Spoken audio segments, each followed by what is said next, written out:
Lord, प्रभु की स्तुति हो। आइए प्रार्थना के साथ इस सभा को हम शुरू करते हैं। प्रभु महान और दयालु है, मेरा उम्मीद है आप सब अच्छे हैं। सभी को गेट मिनिस्ट्री में वेलकम करते हैं। प्रभु ने हमें मौका दिया है ताकि परमेश्वर की वचन सच्चाई लोगों तक पहुंचे और प्रभु की आशीष सबके साथ बने रहे। ये हमारा प्रार्थना विनती है। स्वर्गीय पिता धन्यवाद करते, तारीफ करते, पवित्र आत्मा जी, प्रभु यीशु मसीह जी धन्यवाद करते। शुरुआत से लेकर आखिर तक आप हमारे साथ रहें। धन्यवाद करते परमेश्वर आपकी दया करुणा कृपा की, प्रभु यीशु के नाम से आमीन। धन्यवाद करते हैं फिर से एक बार आप हमारे साथ आ गए हैं। मेरा उम्मीद है वचनों को आप दूसरे तक पहुंचा रहे हैं। प्रियो, आज हम बात करेंगे प्रेरितों के काम उसकी दूसरी अध्याय, और दूसरी अध्याय हम देखेंगे परमेश्वर यहाँ पर जो बात बताया गया है, लास्ट डे, अंतिम दिन, यहाँ पर खड़े होकर पतरस कह रहा है कि जैसे अंतिम दिन के बारे में बताया गया है उसके बारे में पतरस यहाँ पर खड़े होके बता रहा है। पतरस का भाषण दूसरी अध्याय उसकी 14 आयत से हम पढ़ेंगे और कोशिश करेंगे आगे तक जाने के लिए। तब पतरस उन 11 के साथ खड़ा हुआ और ऊंचे शब्द से कहने लगा, हे यहूदियों और जेरूशलेम के और से जेरूशलेम के सब रहने वाले, ये जान लो और कान लगाकर मेरी बात सुनो। जैसा तुम समझ रहा है ये लोग नशे में नहीं है, क्योंकि अभी तो पहरी दिन चढ़ा है, परंतु वो बात है जो जोएल भविष्यवक्ता के द्वारा कही गई है। जोएल भविष्यवक्ता के द्वारा कही गई बात यहाँ पर पतरस कह रहा है। क्या कह रहे हैं? क्या कहा गया जो जोएल भविष्यवक्ता के द्वारा? उसकी जब दूसरी अध्याय को हम देखेंगे 28 से लेके 32 आयत तक, तो वहां पर हम देखेंगे, मेरे साथ निकाले जोएल भविष्यवक्ता की पुस्तक, और हम देखेंगे क्या कहा गया है। मेरे साथ निकाले पुराना नियम में। फिर जो भविष्यवाणी किया गया है उसके बारे में कह रहा है यहाँ पर। तो पतरस को ये बात क्यों करना पड़ा? क्योंकि जैसे जोएल भविष्यवक्ता में लिखा गया है ऐसे ही कहना पड़ा। उसके 28 से लेके 32 जोएल नबी की पुस्तक, जोएल भविष्यवक्ता की पुस्तक, उसकी दूसरी का 28 से लेके 32। उन बातों के बाद मैं सब प्राणियों पर अपना आत्मा उड़ेल लूंगा। तुम्हारे बेटे बेटियां भविष्यवाणी करेगी और तुम्हारे पुरनियों सपन देखेंगे और तुम्हारे जवान दर्शन देखेंगे। तुम्हारे दास और दासियां भी मैं उन दिनों में अपना आत्मा उड़ेल दूंगा। मैं आकाश में और पृथ्वी पर चमत्कार अर्थात लोहू और आग और धुएं के खंभे दिखाऊंगा। तो प्रिय, ये भविष्यवाणी था, जोएल भविष्यवक्ता ने भविष्यवाणी करके रखा हुआ था। इस भविष्यवक्ता को पतरस यहाँ पर खड़े होके बता रहा है कि ये जो भविष्यवाणी किया गया है और इसके बारे में जोएल भविष्यवक्ता ने जो किया है वो है, मतलब ये लास्ट दिन है, शुरू नहीं है, शेष होने वाला है। क्योंकि परमेश्वर ने बोला था प्रभु यीशु मसीह आएगा, अपने राज की स्थापना करेंगे, उसकी लास्ट दिन है। पतरस इस बात को बता रहा था और इस बात को यहाँ पर पतरस खड़े होके बता रहा था। कई लोगों को ख्याल आता है ये शुरू है, पर परमेश्वर की वचन में एकदम क्लियर कट इंस्ट्रक्शन दिया गया है। अंतिम दिन, ये अंतिम दिन के बारे में बात कर रहे पतरस का भाषण। क्या कह रहे? तब पतरस उन 11 के साथ खड़ा हुआ और उच्च शब्द से कहने लगा, हे यहूदियों और यहूदियों और हे जेरूशलेम के सब रहने वाले, ये जान लो और कान लगाकर मेरी बात सुनो। जैसा तुम समझ रहे हो, ये लोग नशे में नहीं, क्योंकि अभी तो पहरी दिन चढ़ा, परंतु ये वो बात है जो जोएल भविष्यवक्ताओं के द्वारा की गई है। ये वो बात है जो जोएल भविष्यवक्ता के द्वारा की गई है। परमेश्वर का कहता है कि अंत के दिनों में ऐसा होगा कि मैं अपने आत्मा सब मनुष्यों पर उड़ेल दूंगा और तुम्हारे बेटे बेटियां और तुम्हारी बेटियां भविष्यवाणी करेंगे और तुम्हारे जवान दर्शन देखेंगे और तुम्हारे पुरनियों सपन देखेंगे। वरन मैं अपने दास और दासियों पर भी उन दिनों में अपने आत्मा उड़ेल दूंगा और ये भविष्यवाणी करेंगे और मेरे आकाश से अद्भुत काम और नीचे धरती पर चिन्ह अर्थात लहू और आग और धुएं का बादल दिखाऊंगा। तो प्रियो, यहाँ पर पतरस खारे को क्या कह रहे हैं? ये अंतिम दिन है। क्या है? अंतिम दिन है। लोगों का क्या समझ में आता है? शुरुआत है कलीसिया का, बल्कि इसका उल्टा है, क्योंकि परमेश्वर ने भविष्यवाणी करके रखा हुआ था। अंतिम दिनों में ऐसे होने वाला है, क्योंकि यीशु मसीह अपनी राज की स्थापना करने के लिए आया था, बालक बन के जन्म लिया और ये होने वाला था अंतिम दिनों में। यही बात यहाँ पर बात कर रहे। कितने लोगों को लगता है कि कलीसिया की शुरुआत है?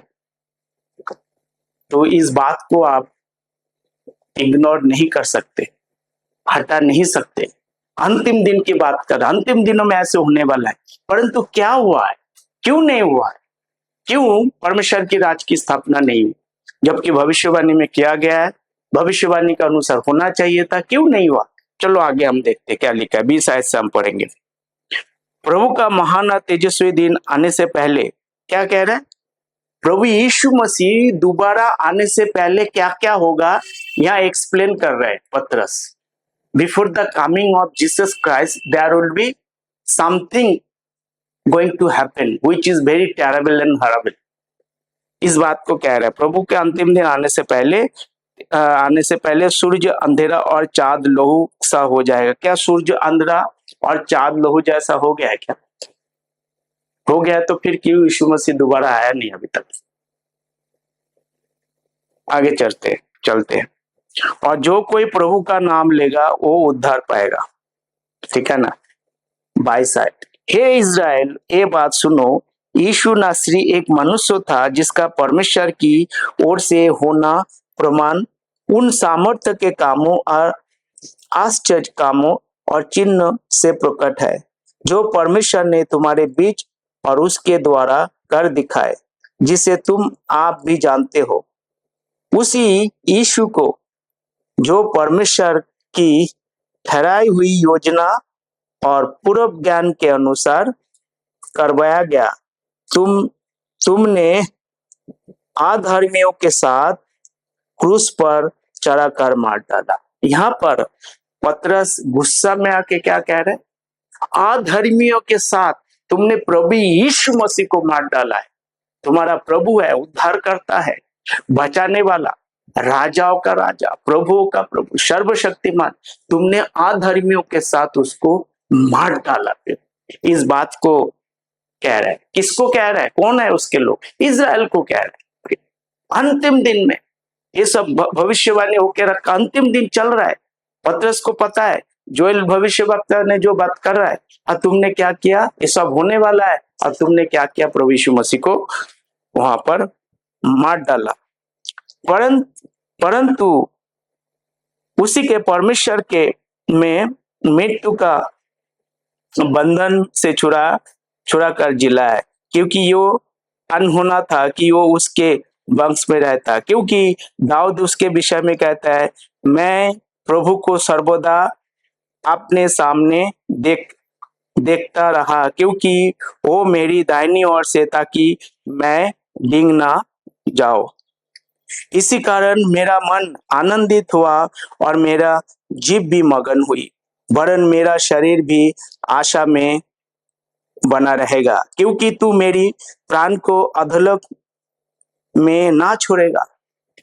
कान को अधोलोक में ना छोड़ेगा, यहाँ पर दाऊद राजा कह रहा है, और ना अपने पवित्र जन को सड़ने ही देगा।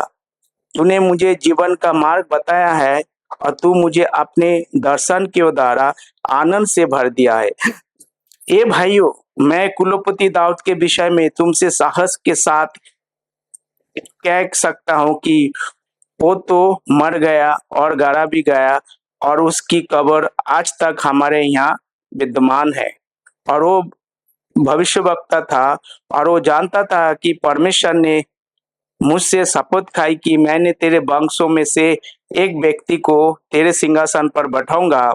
उसने होने वाली बातों पहले से ही से देखकर मसीह के जी उठने के विषय में भविष्यवाणी की, ना तो उनके प्राण अधोलोक में छोड़ा गया था और ना ही उसकी देह सड़ने गई, तो भी यीशु का परमेश्वर ने जिलाया, जिसके हम सब गवाह है। इस प्रकार परमेश्वर के दाहिने हाथ से सर्वोच्च पद पाकर और पिता वो पवित्र आत्मा प्राप्त करके जिसकी प्रतिज्ञा की गई थी, उसने वो उड़ेल दिया, और जो तुम देखते हुए सुनते हो, क्योंकि दाऊद तो स्वर्ग पर नहीं चढ़ा, परंतु आप कहता है, प्रभु से कहा कि मेरे दाहिने बैठ।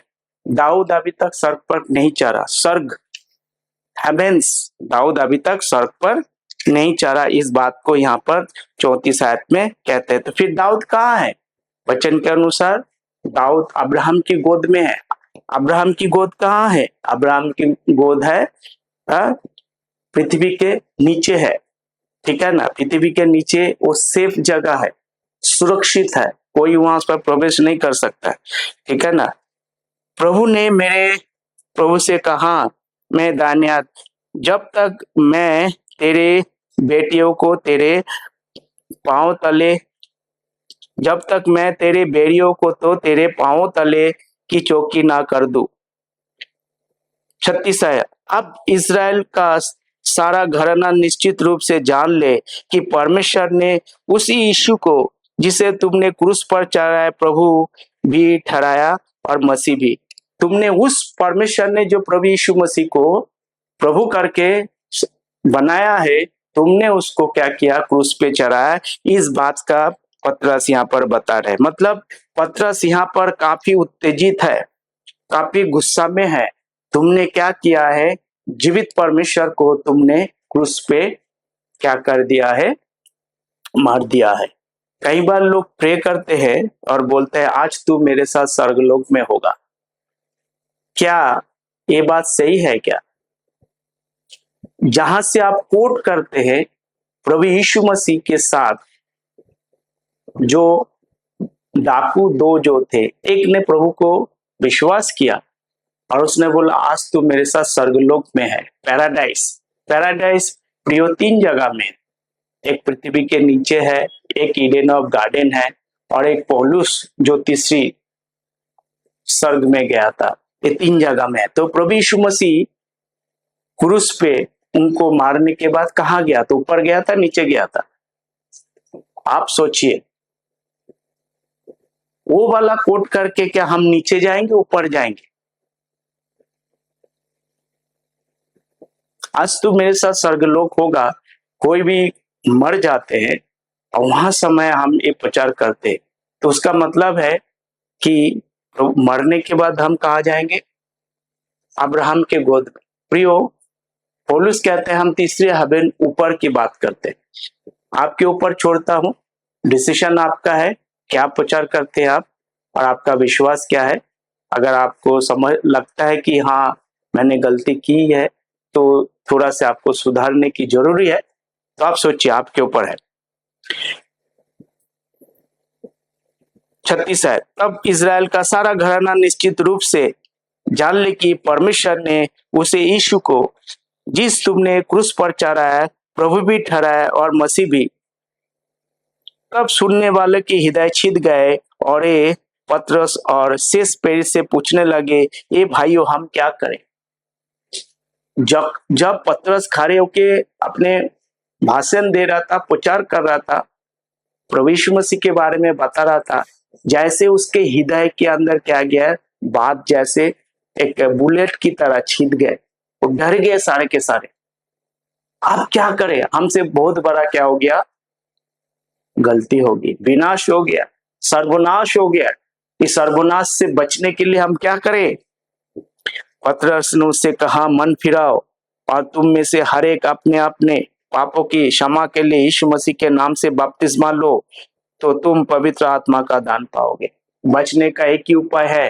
हाँ, तुमने जो परमेश्वर को मन देकर कहीं चले गए थे, हाँ, वहां से मन फिरा के प्रभु के पास लौट के आओ, बपतिस्मा लो, तब तुम क्या पाओगे? परमेश्वर की दान को पाओगे, पवित्र आत्मा आएगा। तुमसे गलती हो गई है, यही बचने का एक उपाय है। तुमने मन परमेश्वर को दिया था, परंतु तुम वहां से छोड़कर दुनिया में चले गए, प्रभु को छोड़कर। अब ये समय है, तुमने जो गलती की सुधारने का ही समय है। मन फिराओ और आके पानी का बपतिस्मा लो, तब पवित्र आत्मा का दान पाओगे। प्रिय पतरस किससे बात कर रहे हैं? पतरस अपने लोगों से बात कर रहे हैं। कौन है अपने लोग? यहूदी है, यहूदियों से बात कर रहे हैं। जोएल नबी की जो भविष्यवाणी किससे बात कर रहे? यहूदी है, उसकी बात कर रहे हैं, उनसे बात कर रहे पे। क्योंकि ये प्रतिज्ञा तुम और तुम्हारे संतान और उन सब दूर दूर के लोगों के लिए भी है, जिनका प्रभु हमारा परमेश्वर अपने पास बुलाया। जो भविष्यवाणी पतरस जोएल नबी की बात कर रहे हैं, ये भविष्यवाणी किसके लिए? तुम्हारे लिए, तुम्हारे बच्चों के लिए, तुम्हारे लोगों के लिए, जो लोग तुम्हारे तितर बितर होके रह रहे हैं, उनके लिए है। ये और किसी को जा नहीं सकते, किसी को भी नहीं जा सकते। उनके लिए है, उनकी ब्लेसिंग है, उनकी आशीष है, सारे बातें उनके लिए किया जा रहा है। आप उनमें से कुछ भी उठाकर अप्लाई नहीं कर सकते अपने जीवन में। जो कुछ भी पतरस बोल रहा है सच बोल रहा है, उनका सच है। 40 आयत, उसने बहुत और बातों से भी गवाही देकर समझाया कि अपने आप को उस ढेरी जाति से बचाओ। अंत जिन्होंने उसका वचन ग्रहण किया, उन्होंने बपतिस्मा लिया और उसी दिन 3000 मनुष्यों के लगभग उनमें मिल गए हैं। 3000 मिल गए हैं। वहां पर ऑलरेडी कुछ लोग था जो विश्वास करता था। कहां से? जॉन द बैप्टिस्ट थे, 12 चेले प्रचार प्रभु यीशु मसीह, तो विश्वास करके उस मंदिर में वहां पर ऑलरेडी था, वो कलीसिया ऑलरेडी था, उसमें 3000 और जुड़ गए। तो हम कैसे कह सकते कि चर्च की जन्म दूसरी अध्याय हुआ है? मिल गए, मिल कैसे जाता है? ऑलरेडी था, उन लोगों से मिल गए। 3000 लोग आ गए, उनके बातों पे विश्वास किया है, बपतिस्मा लिया। 3000 लोग उसी दिन एक प्रचार में पतरस की उसको समझ में आया, तो प्रभु के पास आए। आप सोचिए, आपके ऊपर है। कहीं को लगता है कि उसी दिन जो कलीसिया की स्थापना हुई, नहीं, ऑलरेडी वहां पर था कलीसिया, ये चालू था। प्रभु यीशु मसीह ने भविष्यवाणी किया था, मत्ती सुसमाचार उसकी 3 अध्याय का है। जॉन द बैप्टिस्ट है, यूहन्ना बपतिस्मा देने वाला है, प्रचार करने लगा है, तेरा मेरा मार्ग सीधा करो। जिस चाल से तुम चल रहे हो वो चाल ठीक नहीं है, क्योंकि राजाओं का राजा प्रभु का प्रभु आ रहा है। अपने आप को सुधार लाओ, परमेश्वर की ओर देखो। और लोग धीरे धीरे धीरे धीरे करके बढ़ते गए, जुड़ते गए, जुड़ते गए, जुड़ते गए। आप 3000 और जुड़ गए, मिल गए उनके साथ आकर। तो कलीसिया का कहां से स्थापना हो गई? ऑलरेडी था वहां पर कलीसिया, और यहूदियों का कलीसिया है। मेरा समझ तो यही कह सकते हैं, आपका ऊपर है, आप विश्वास करें ना करें, ये आपके ऊपर है, आपका डिसीजन है। हम किसी को जबरदस्ती नहीं करते कि जो कुछ भी मैं कह रहा हूं आपको मानना है, ऐसा कुछ नहीं। आप मान भी सकते हैं, नहीं भी मान सकते, आपके ऊपर। मैं सबको बताता हूं, अगर वचनों के अनुसार नहीं चलता है, अगर आप कोई भी वचन मत्ती मार्कुस लूका यूहन्ना में से हम कोट करते हैं और उसको पालन नहीं करते हैं, प्रभु का वचन में लिखा है मैं श्रापित हूं। जो कुछ भी वहां लिखा हुआ है वो पुराना नियम के संत लोगों के बारे में लिखा हुआ है। पुराना नियम के जो वचन है, भविष्यवाणी, खत्म नहीं हुआ है। नियम अभी खत्म नहीं हुआ, रुक गया है, होल्ड हुआ है, वो कंटिन्यू दोबारा होगा प्रियो। सारे पत्रस उसके बारे में बात कर, सारे भविष्यवाणी उनके लोगों के लिए, उनके ऊपर आएगा। जो कुछ भी बात कर रहा था पवित्र आत्मा का, सबको समझ में आ रहा था वहां पर। डिसीजन आपका है प्रियो, समझ आपका है।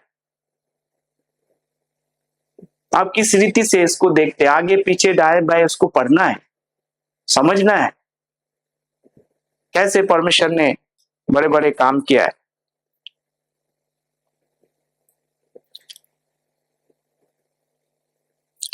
और सब लोग पर भय छा गया और बहुत से अद्भुत काम और चिन्ह प्रेरित के द्वारा प्रकट होते और वो सब विश्वास करने इकट्ठे रहते थे और उनको सब वस्तु साझे में थी, सारे वस्तु साझे में थी, ठीक है ना। सारे जो कुछ भी, कोई मनमानी नहीं करता था और वो अपने अपनी संपत्ति का और सामान बेच बेच कर जैसे जिसकी आवश्यकता होती थी बांट दिया करते थे, क्योंकि उनके मन में पड़ा था अंतिम दिन है, इसीलिए सब कुछ बेच कर जिसको जो जरूरत है कर दो, दे दो।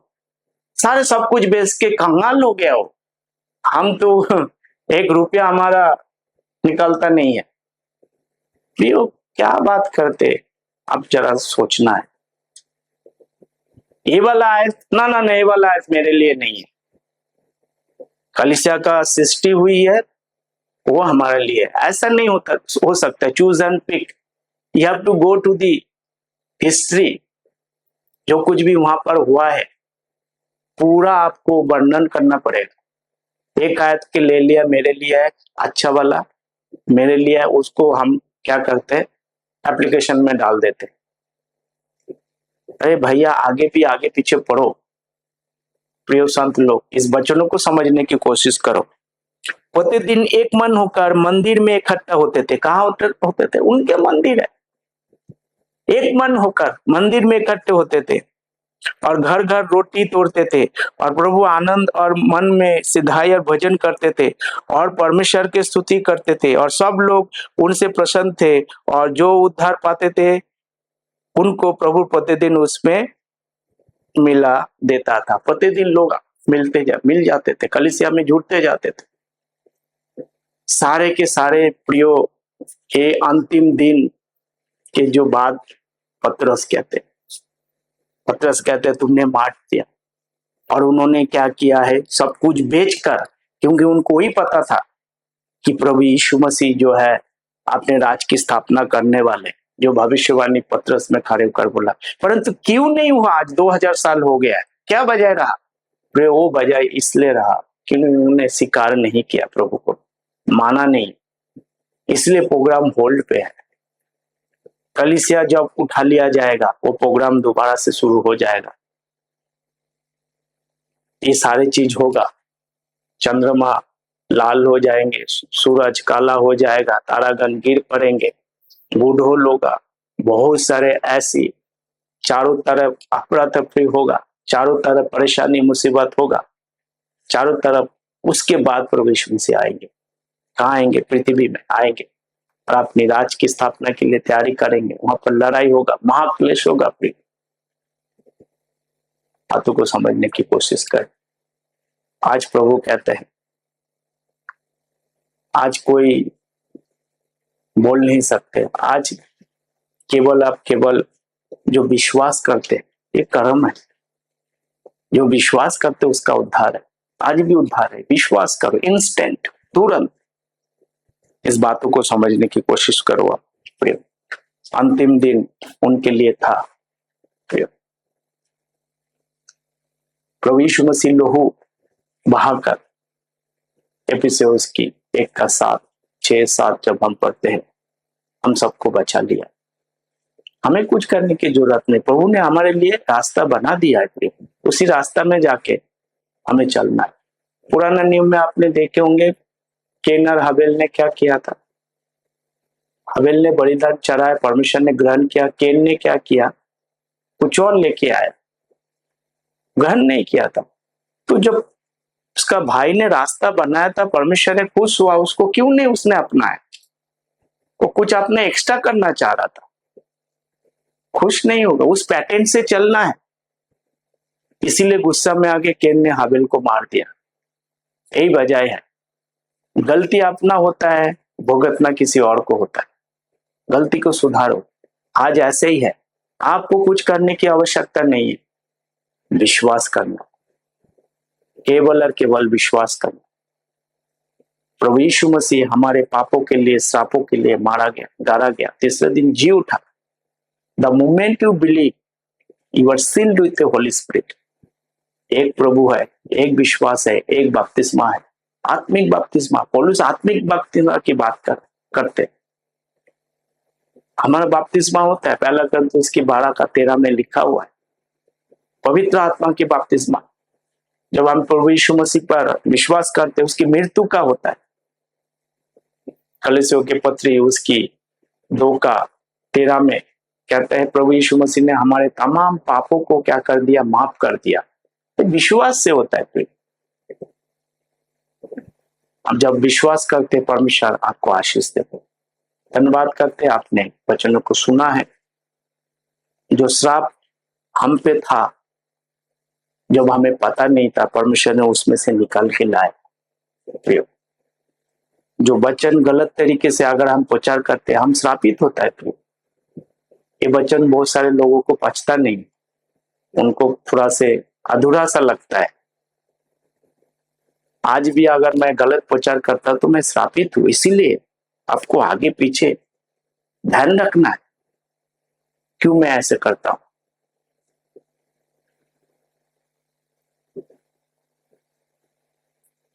एक वचन को छोड़ देते हैं, दूसरे वचन को पकड़ लेते। चूज एंड पिक कहते हैं। हमारा जो मन चाहा हमने ले लिया, बता दिया, आशीष आशीष आशीष। अरे आगे पीछे किसका है? इसीलिए प्रियो, आपको वचनों को जानना है, सीखना है। मेरा उम्मीद है परमेश्वर आपको आशीष दिया है इस वचन के द्वारा। प्रभु के साथ बने रहिए, वचनों को सुने, दूसरे को बताए। प्रभु हम सबको आशीष दे, सबको जय मसीह की। प्रभु जी धन्यवाद करते, तारीफ करते हैं, सारे आदर और महिमा आपको देते। प्रभु आप महान। प्रभु यीशु मसीह के नाम से इस प्रार्थना को मांग लेते हैं। आमीन आमीन आमीन। God bless you.